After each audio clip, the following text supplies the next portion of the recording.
LGBTQIA plus, इसका meaning जानना पड़ेगा, क्योंकि most of the time first time हमें इन सबके मीनिंग्स नहीं पता होते हैं कि ये है क्या। हमें बचपन से, या हम एक बात बोले कि हमारी अपब्रिंगिंग में या हमारे सोसाइटल एस्पेक्ट्स में एक नॉर्म दिया गया है, राइट और रॉन्ग का norm. There are no rights and wrong in law if they have a rational. सही तब है जब उसका बेसिस स्ट्रांग हो, और यहीं पर ये जो सही गलत का जो दायरे हैं, कहीं ना कहीं ये नॉर्म्स के साथ, वक्त के साथ बदले हैं। चलो अब एक बात करते हैं पहले इस कम्युनिटी की, इसको समझते हैं क्या है। Lesbian where a female likes a female, gay is where a male likes a male, bisexual is where a man or a woman likes either man or woman. Now transgender T, जब LGBT आ रहा है, T में transgender भी है और T में transsexual भी है। इन दोनों के मीनिंग को थोड़ा सा जानना जरूरी है। ट्रांसजेंडर वो एक इंसान होता है जिसका जो बर्थ से किसी का कोई सेक्स है, फॉर एग्जांपल ले लेते हैं, एक मेल है बाय बर्थ, भगवान ने या गॉड ने या जैसे भी उसको जो नेचर ने बनाया वो एक मेल बनाया था, बट वंस ही रियलाइज कि वो मेल नहीं है, उसका जो मेंटल सेक्स है वो मेल नहीं है, वो female, then that person will be called as transgender. But what is transsexual? Transsexual वो इंसान होता है जो एक ऑपरेशन के थ्रू अपना सेक्स चेंज कर लेता है। सो अगर वही ट्रांसजेंडर पर्सन जो एक नेचुरल जो उसका सेक्स था, वो उससे जो जिस नेचुरल सेक्स से बॉर्न हो रहा है वो उससे रिलेट नहीं कर पाता, वो ऑपरेट कराता है, then he becomes a transsexual, वो बन जाएगा ट्रांससेक्सुअल। अब आते हैं जरा क्वीर कम्युनिटी पर। ये एक ऐसी कम्युनिटी है जो इस से रिलेट ना कर पाए या इस कैटेगरी में ना फॉल कर पाए। So there might be many people who may not come in these categories, may be some people.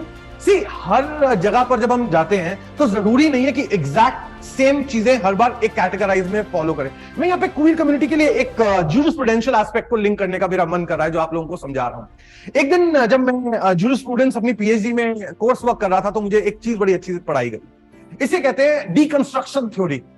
Construction theory क्या होता है, डीकंस्ट्रक्शन थ्योरी क्या होता है, समझाते हैं। आज तक जब भी आप जूरिस्प्रूडेंस पढ़ते थे, हर जूरिस्ट ये बताता है कि लॉ क्या है। रिलीजियस वाला बताएगा कि रिलीजन से लॉ आ रहा है, हिस्टोरिकल स्कूल बताएगा हिस्ट्री से लॉ आ रहा है, ठीक है। हर बंदा एनालिटिकल स्कूल हमें बता रहा है कि भाई जो सोवरेन अथॉरिटी कहती थी वो लॉ है। यही हो रहा है ना। वो ये कहते हैं कि आर यू श्योर कि लॉ एक बॉक्स के अंदर ही फिट है? क्या लॉ इससे बाहर नहीं हो सकता?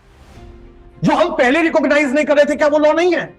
हमें मालूम नहीं है। अगर आज मैं यहां पे बैठा हूं, मैं जापान घूमने नहीं गया, क्या जापान एग्जिस्ट नहीं करता? करता तो है। मैं घूमने नहीं गया हूं जापान, और जापान करता है ना। सो लॉ का दायरा, अगर हम लॉ की कंस्ट्रक्शन थ्योरी की बात करें, ये है कंस्ट्रक्शन थ्योरी। क्या इस डिब्बे के बाहर कहीं लॉ नहीं हो सकता? नहीं, सिर्फ इस डिब्बे में जो बताया जाएगा वही लॉ होगा। कंस्ट्रक्शन थ्योरी कहती है क्या लॉ है, डीकंस्ट्रक्शन थ्योरी कहती है कि अपने लॉ के स्कोप को बढ़ाओ और बड़ा करो। तो ये कह रहा है कि यहां पर हमने ये चार तो LGBT तो डिफाइन कर दिए थे, बट यहां पे क्वीर कम्युनिटी ऐसी आई जो इनके अंदर के भी ग्रे एरिया पे जा सकती थी। तो ये ऐसी कम्युनिटी है जो इनमें से, या व्हाइट एंड ब्लैक, और अगर हम मेल और फीमेल में ना फिट करते हो, हम इनको उसमें फिट कर सकते हैं।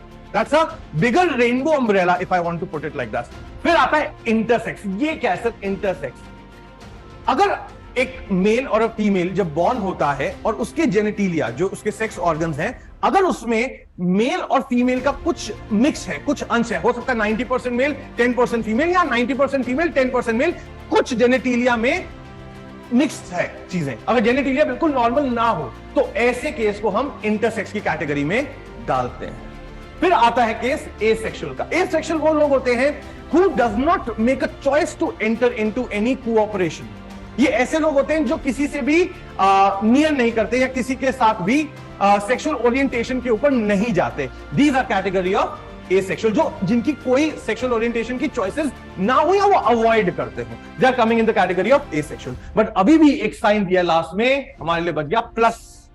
प्लस क्या है? ऑल अदर सिसजेंडर और से नॉन स्टेट आइडेंटिटीज। यहां पर मैं इस लाइन को थोड़ा, अब सर इनके अलावा भी कुछ बचा है, दिमाग में आपके क्वेश्चन आएगा ना कि इनके अलावा भी कुछ बचा है। हाँ बिल्कुल है। मैं इसको थोड़ा सा, प्लीज मेरी बात ध्यान से यहां समझना है, क्या बचा है अभी, ये जान लेते हैं क्या बच सकता है। मान लेते हैं कि एक ऐसा इंसान है, मेल है, एग्जाम्पल ले रहा हूं, एक मेल है, he is a straight person, ठीक है, he likes women, but at the same time he likes to wear clothes which are not acceptable by the society. He likes to dress up like a woman, but he is a straight man. उसको झुमके पहनने का मन है। For example, I'm just putting across a thought in your head.